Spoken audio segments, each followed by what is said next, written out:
চলে যাও, চট্টগ্রাম বিশ্ববিদ্যালয়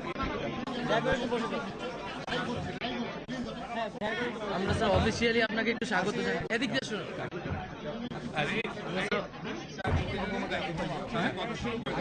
একটু অফিসিয়ালি আমরা স্বাগতটা জানাই। আচ্ছা আসিফ একটা ছবি তোলো।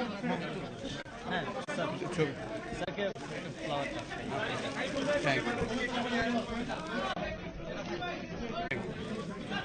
আসো আসো সবাই আসো আসো আসো আসো আসো সবাই আসো।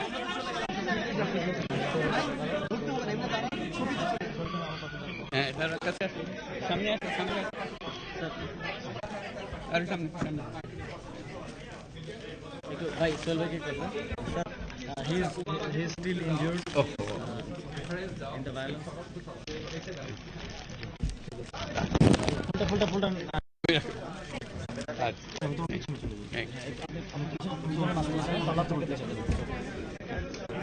আসসালামু আলাইকুম। আজকে আমাদের গৌরবের দিন।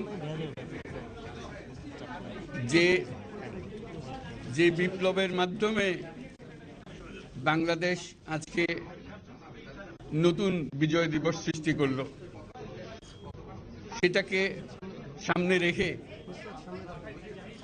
এবং আরো মজবুত করে আমাদেরকে সামনে এগিয়ে যেতে হবে। যারা এটা সম্ভব করেছে, যে তরুণ সমাজ,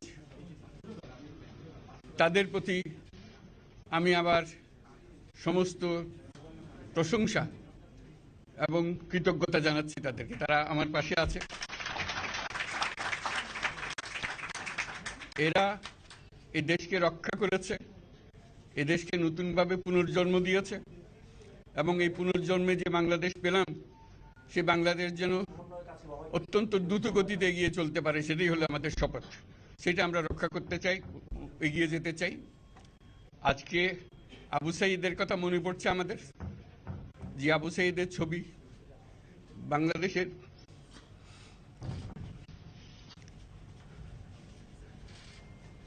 প্রতিটি মানুষের মনে গেঁথে আছে, এটা কেউ ভুলতে পারবে না। কি অবিশ্বাস্য একটা সাহসী যুবক, বন্দুকের সামনে দাঁড়িয়ে আছে এবং তারপরে থেকে কোনো যুবক, কোনো যুবতী আর হার মানে নাই, সামনে গিয়ে আছে এবং বলছি যত গুলি মারো, মারতে পারো, আমরা আছি। তো যার কারণে এটা সারা বাংলাদেশ জুড়ে এই আন্দোলন ছড়িয়ে গেছে এবং যার কারণে বাংলাদেশ এই দ্বিতীয়বার স্বাধীনতা অর্জন করলো। এই স্বাধীনতাটা আমাদেরকে রক্ষা করতেই হবে।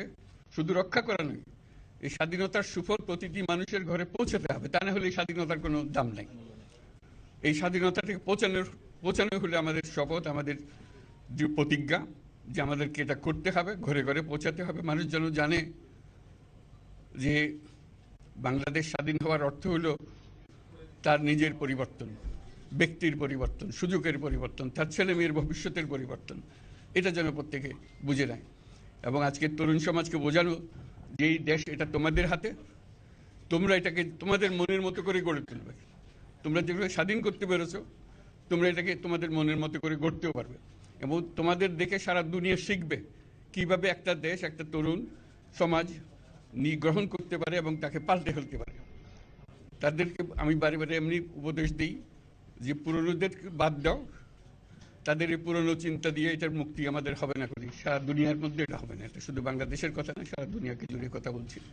তোমাদের মধ্যে যে শক্তি আছে, যে ক্রিয়েটিভিটি আছে, সৃজনশীলতা আছে, সেই সৃজনশীলতাকেও কাজে লাগাতে হবে। এটা শুধু বই খাতাতে লেখার জিনিস না, এটাকে প্রকাশ করার জিনিস, স্থাপন করার জিনিস, সেটা করা। এটা আমরা এই আজকে আমাদের পুরো কাজটা হলো, দায়িত্বটা হলো তারা যেটা অর্জন করে নিয়ে এসছে, এখন তাদেরকে দিয়ে এটাকে করিয়ে দেওয়া, আমাদের সমস্ত কাঠামোগুলো পরিষ্কার করে দেওয়া। সরকার বলে একটা জিনিস আছে, কিন্তু মানুষের কোনো আস্থা নেই। মানুষ মনে করে সরকার একটা দমন পীড়নের একটা যন্ত্র। যেখানে পায়, যেখানে সুযোগ পায় তার একটা কষ্ট দেওয়া, তার থেকে নিংড়ে দেওয়া, যে সকল স্তরে। এটা হলো তার থেকে কেমন ভাবে সামাল দিতে হবে, তাকে একটা ভয়ের একটা জিনিস, তাকে সামাল দিয়ে চলা। এটা হলো সরকার। এটা সরকার হতে পারে না। সরকারকে দেখে মানুষের বুক ফুলে উঠবে যে আমাকে সাহায্য করবে, আমাকে রক্ষা করবে, আমার সরকার আমার জন্য দাঁড়াবে।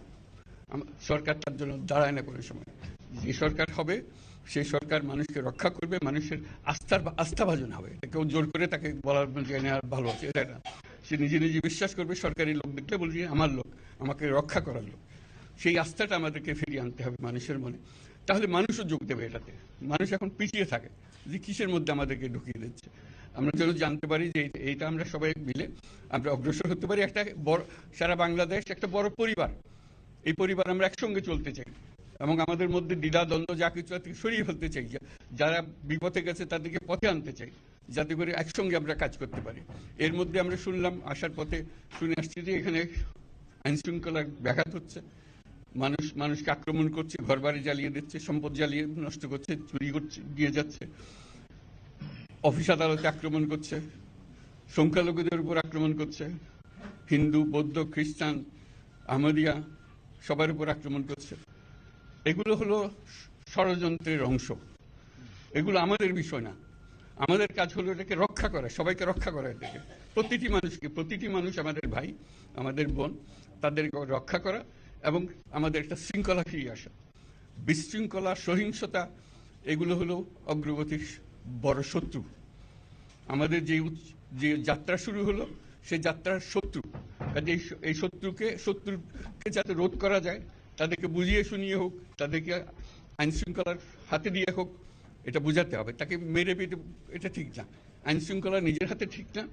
তাকে আমাদের আইন শৃঙ্খলা বাহিনী এমন হতে হবে, তাদের হাতে সুপর্দ করলে আমরা নিশ্চিন্ত থাকবে তার একটা বিহিত হবে। এমনগুলো আমরা হাতে দিয়ে দিলাম, 2 টাকা দিয়ে আবার ছেড়ে দিল, এটা যেন আবার না হয়। তা আমাদের সেই আস্থাটা আমাদেরকে আনতে হবে। কাজে আইন শৃঙ্খলাটা এখন আমাদের প্রথম কাজ। এই আইন শৃঙ্খলা ঠিক না হওয়া পর্যন্ত এটা আমরা অগ্রসর করার জন্য পদক্ষেপ নিতে পারবো না। আপনারা আমার উপরে আস্থা রেখে আমাকে জানিয়েছেন, ছাত্ররা আমাকে আহ্বান দিয়েছে, সেটাতে আমি সাড়া দিয়েছি। দেশবাসীর কাছে আমার আবেদন, আপনারা যদি আমার উপরে বিশ্বাস রাখেন,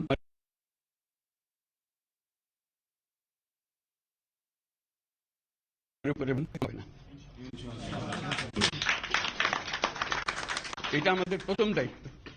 এটা যদি আমি করতে না পারি, এটা আমার কথা যদি না শোনেন আপনারা, তাহলে আমার প্রয়োজন এখানে নাই।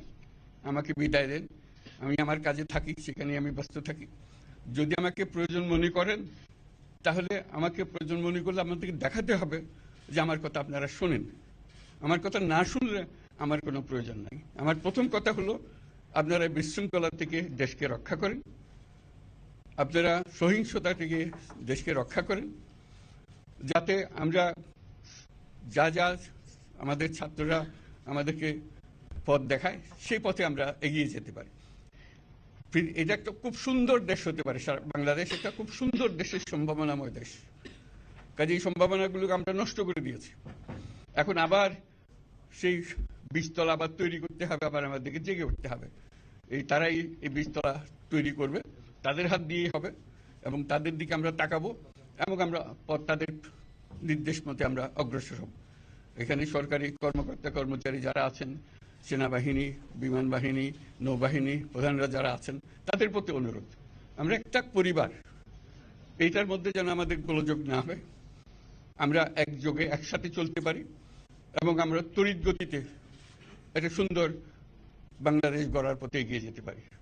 সেটাই আমার কামনা। আপনাদের সবার কাছে আবেদন, আমাদেরকে সেই সুযোগ দেন, আমরা সেই পথে আমরা যেন অগ্রসর হয়ে নিজের প্রশান্তি পাই। পৃথিবীর সবাই আগ্রহ করে তাকিয়ে আছে আমাদের দিকে।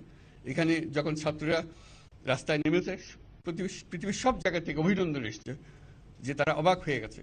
আমাদের তো গা শিউরে উঠেছে, প্রতিদিন যা হয়েছে অবিশ্বাস্য কাণ্ড।